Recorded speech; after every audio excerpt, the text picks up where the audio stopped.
إن الحمد لله نحمده ونستعينه ونستغفره ونؤمن به ونتوكل عليه ونعوذ بالله من شرور أنفسنا ومن سيئات أعمالنا من يهده الله فلا مضل له ومن يضلله فلا هادي له ونشهد أن لا إله إلا الله وحده لا شريك له ونشهد أن محمدا عبده ورسوله أرسله بشيرا ونذيرا بين يدي الساعة من يطع الله ورسوله فقد رشد واهتدى ومن يعصهما فإنه قد غوى وإنه لا يضر إلا نفسه ولا يضر الله شيئا إن خير الحديث كتاب الله وخير الهدي هدي محمد صلى الله عليه وسلم وإن خير الأمور عوازمها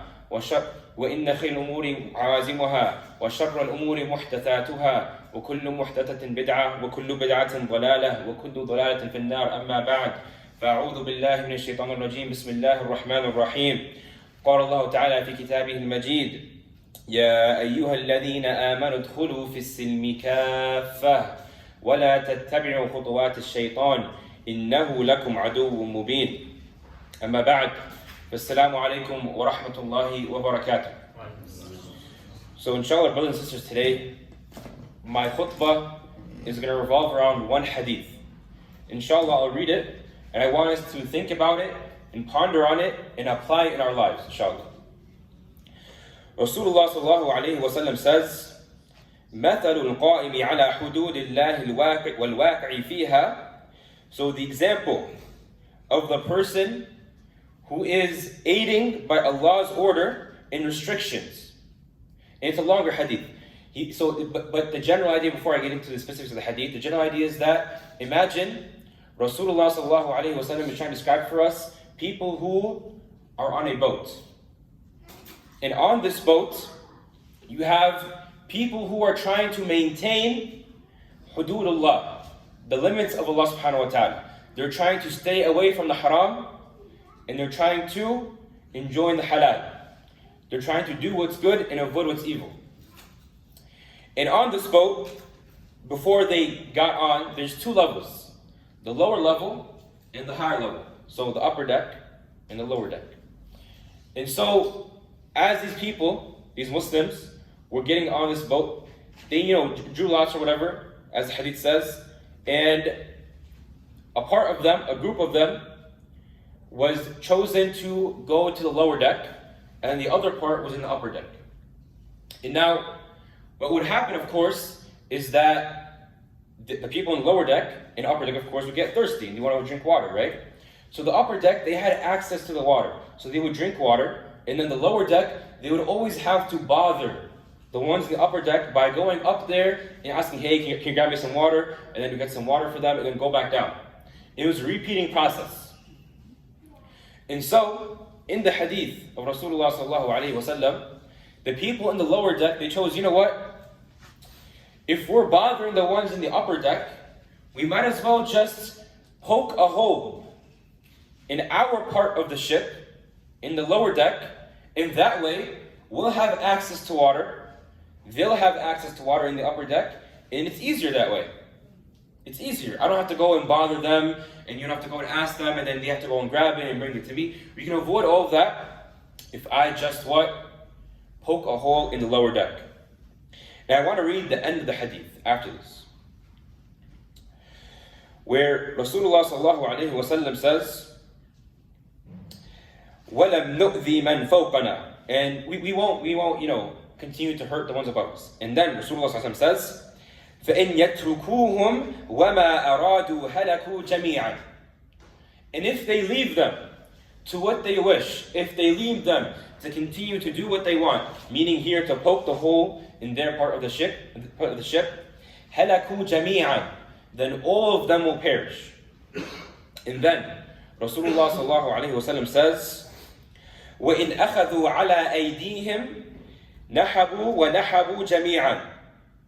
And if they took by their hand, and look at the wording, أَخَذُوا عَلَىٰ أَيْدِيهِمْ, and they grabbed their hand and stopped them from doing this, if they prevented them, both parties would be safe. So both the upper deck and the lower deck would be safe. And this is the focus of my topic today, inshallah. And it's really just this last sentence that I mentioned right now. Notice the wording of this hadith. That if you leave them, meaning what? I know what's happening. I know what's happening is wrong. I see it in front of me. I know it's wrong. I know it's going to happen. But it's not my problem. I'm an individual. This idea of individualism. We're not one nation, one ummah. We're not one people who are on the same boat together. No, we're just one upper deck and you're the lower deck. We're up here in our own country. You're over there in your own country. I'm in my own deck. You're in your own deck. You take care of your portion of the ship. I'll take care of my portion. And even if I see something wrong happening in the other portion, I'm not going to do anything about it. Tarakuhum, they leave them, right? Halaku jami'an, then all of them will perish. And this is echoed, and this is seen in the hadith of Rasulullah sallallahu alayhi wa sallam, where he says, لَتَأْمُرُنَّ بِالْمَعْرُوفِ وَلَتَنْهَوْنَ عَنِ الْمُنْكَرِ أَوْ لَيَشُوكَنَّ اللَّهَ أَنْ يَبْعَثَ عَلَيْكُمْ عِقَابًا مِّنْهُ ثُمَّ تَدْعُونَهُ فَلَا يُسْتَجَابَ لَكُمْ. Rasulullah sallallahu alayhi wa sallam says that you must, لَتَأْمُرُنَّ, you must enjoy the good, and you must forbid the evil. Or else, what will happen? لَيَشُوكَنَّ اللَّهَ أَنْ يَبْعَثَ عَلَيْكُمْ عِقَابًا مِّنْهُ, that Allah subhanahu wa ta'ala will soon send a punishment upon you. ثُمَّ تَدْعُونَهُ فَلَا يُسْتَجَابَ لَكُمْ, and then you'll make dua to Allah subhanahu wa ta'ala to remove this punishment. فَلَا يُسْتَجَابَ لَكُمْ, and you will not be answered. But why is that? It goes back to the same principle as the example on the boat. If you had prevented this evil that was occurring in the lower deck, then the boat would not have drowned. Both parties would have survived. And if they grab the hand, you notice, grab the hand, grab them, stop them. Do whatever you can that's in your authority, in your power to stop that evil.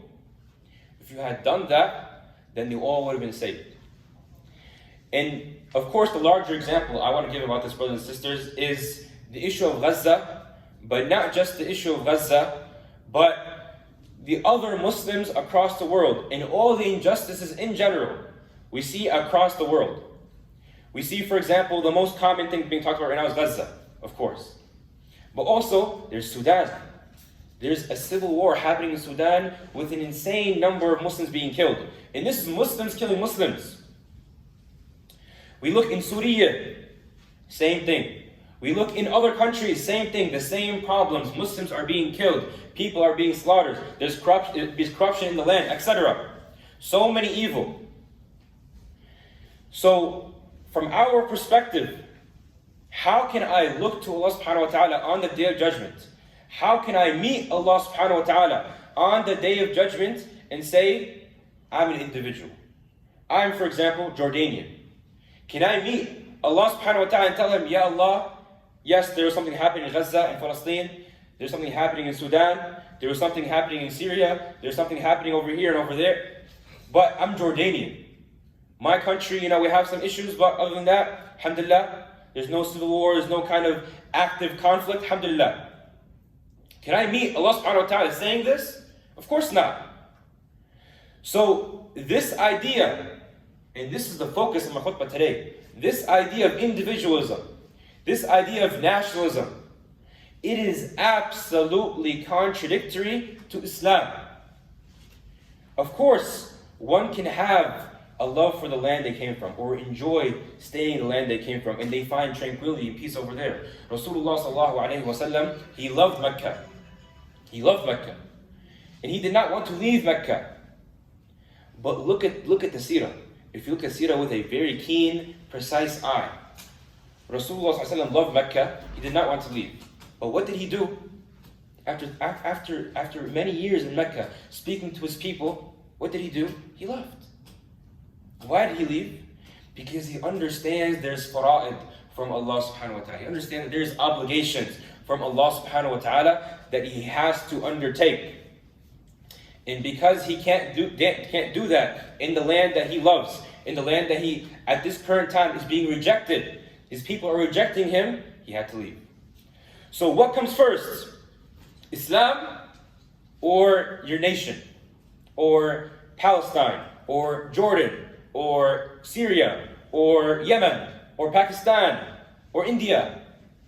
Islam comes first, very clearly.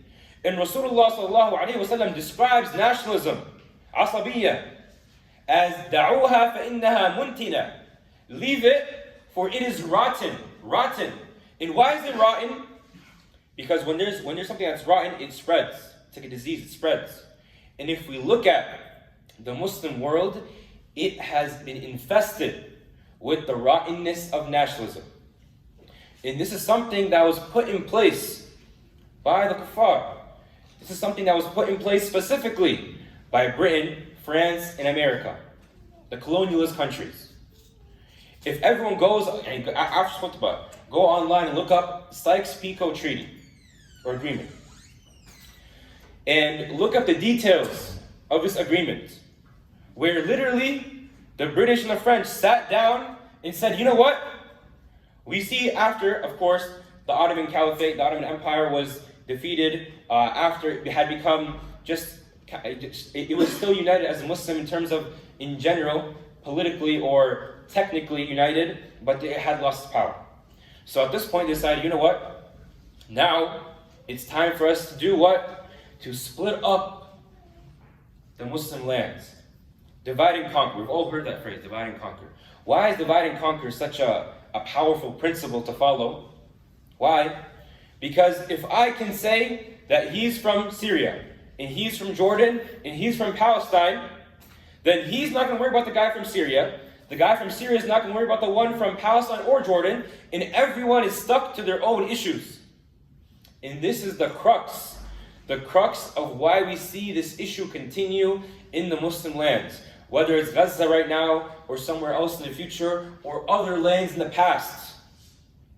It continues because of this rottenness that's spread throughout the Muslim lands. And even if one were to look at this agreement, and look at even the way they divided the countries, and then made the flags. If you've ever wondered, why is it that the Muslim lands, their flags are all very, very similar? The same kind of color, the same kind of design, sometimes even. Like if you look at Jordan and Palestine, sometimes I forget which one has a star, which one doesn't have a star. It's almost the exact same. Or for example, other countries where the colors are flipped. So you have green, the green is somewhere else, on the bottom to the top. All of these, why are they so alike? Because someone sat down and noticed this in a lazy fashion. They didn't even put 100% effort to make it seem to have their own unique identity and all this kind of stuff. They just said, look, this is your flag, Kuwait. This is your flag, Jordan. This is your flag, Palestine. This is your flag, Syria. This is your flag, Lebanon. This is your flag, Egypt. And these divisions caused the Muslims to stay thinking only in the boundaries of the nation state. I mean, when we see this issue has become unbelievably clear with the issue of Gaza. With the issue of Gaza, the idea of nationalism being spread in the Muslims, it has solidified and it's been shown. It's shown its rotten teeth. Of course, we know from the hadith that it is rotten. But for anyone who hasn't truly understood it from the hadith, look at reality. Look at when Egypt, that is bordering Gaza, instead of sending its army into Gaza to help the people, or at least sending resources, humanitarian aid to help the people, it does the opposite. It helps who? The Zionists. Jordan, the country where I'm from, when they put their army on the border of Gaza, why is that? Turkey, when they increase trade with the Zionists, although now after it's been 7-8 months, now they're starting to decrease trade. When they increase trade with the Zionists, when the Yemeni blockade happens, why are they doing that? Why is that?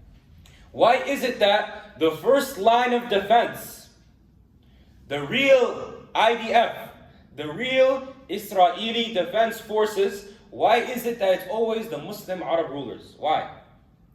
And specifically the ones who are bordering Israel. Why is that?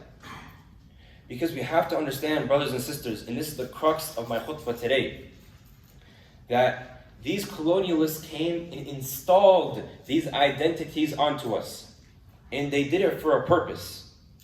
And while installing this identity, they put on rulers who continue to maintain their interest in the area. They maintain their interest in the area. And this ties back to the boat example. When we see this hole, and this hole is a huge one. This one's not just some small hole in the lower deck of the boat. This is a hole in the aqidah of Islam. This is a hole in the aqidah of Islam. When we see this, can I ignore it? Can I really face Allah subhanahu wa ta'ala on the day of judgment, ignoring this idea of nationalism, ignoring that Muslims are plagued with nationalism, ignoring the fact that although the Zionists are surrounded by Muslim countries, by Muslim armies, by Muslim rulers, no one's moving a finger? Can I stay quiet? And of course you can't. And Islam itself commands us not to. Because in this hadith is a very important lesson, and we'll end off with this inshallah. We cannot only be from as-salihun, we have to also be muslihun. The people in the upper deck, they weren't committing that sin. In this example, right? They weren't the ones putting the hole in the boat. They're not the ones doing that. Salihun, they're righteous, they're following Islam. But if they're not muslihun, halaku jami'an. If they're not people who go and correct the other people, and instill righteousness, and help other people, and correct when they see wrong, and enjoy good and forbid evil, halaku jami'an. They have all perished, all together. And Imam Ahmad, he has a very deep saying. And he says, إذا سكت العالم خوفا والجاهل جهلا فمتى يظهر الحق. If the alim, the one who knows, the one with knowledge, sakata khawfan, that he stayed quiet or didn't speak the truth because he's scared. وَالْجَاهِلُ جَهْلًا, and the one who didn't know, about this evil, the one who didn't know that nationalism is not from Islam, the one who does not know that this is something that's bad, of course he doesn't know. He can't say anything about it. So what does he say? فَمَتَى يُظْهَرُ الْحَقِّ.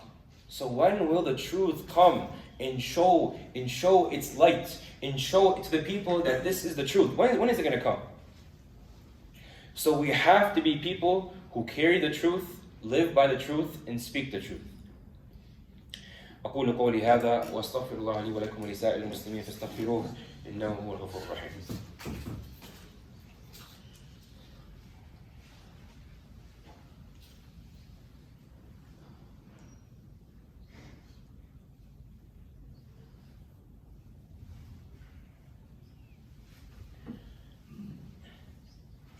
Bismillah ar-Rahman ar-Rahim.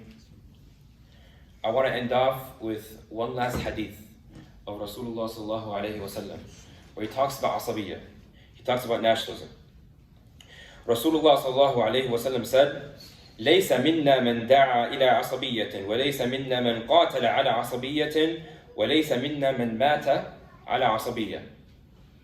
So he is not from us, the one who calls for nationalism. He is not from us, the one who fights for the sake of tribalism or nationalism. And he is not from us, the one who dies following this path of nationalism. So this hadith should scare us. It should scare us, but also remind us to take action. That I need to be, especially in this day and age, in an age of nation states, in an age of major division in the Muslim Ummah, where you can watch a genocide for 8 months and a Palestinian can say, I don't want any help from outside. And the Egyptians can say that I don't need to go and help the Palestinians. And a Jordanian can say, this has nothing to do with me. This is the day and age we live in now. So we need to be the ones who, now that we understand the crux of this issue, now that we understand it, we need to speak the truth on it. We need to go out and raise awareness about this concept of nationalism, of nation states. It is not from Islam. We need to take this as a point of correction and correct the ones around us. Because only through that can we really see a positive change in the Muslim world. Only through that. Alhamdulillah Rabbil Alameen, wassalatu wassalamu ala rasulih al-amin. أما بعد فيا معشر المسلمين أعوذ بالله من الشيطان الرجيم بسم الله الرحمن الرحيم إن الله وملائكته يصلون على النبي يا أيها الذين آمنوا صلوا عليه وسلموا تسليما اللهم صل على سيدنا ومولانا محمد بعدد من صلى وصام اللهم صل على جميع الأنبياء والمرسلين وعلى سائر الصحابة والتابعين ومن اتبعهم بإحسان إلى يوم الدين اللهم أيد الإسلام والمسلمين اللهم انصر من نصر دين محمد صلى الله عليه وسلم واجعلنا منهم واخذل من خذل دين محمد صلى الله عليه وسلم ولا تجعلنا منهم اللهم أرنا الحق حقا وارزقنا اتباعه وأرنا الباطل باطلا وارزقنا اجتنابه اللهم ثبتنا على الإسلام اللهم نور قلوبنا بنور الإيمان اللهم اغفر للمؤمنين والمؤمنات الأحياء منهم والأموات عباد الله رحمكم الله إن الله يأمر بالعدل والإحسان وإيتاء ذي القربى وينهى عن الفحشاء والمنكر والبغي يعظكم لعلكم تذكرون اذكروا الله يذكركم وادعوه يستجب لكم ولذكر الله تعالى أعلى وأولى وعز وجل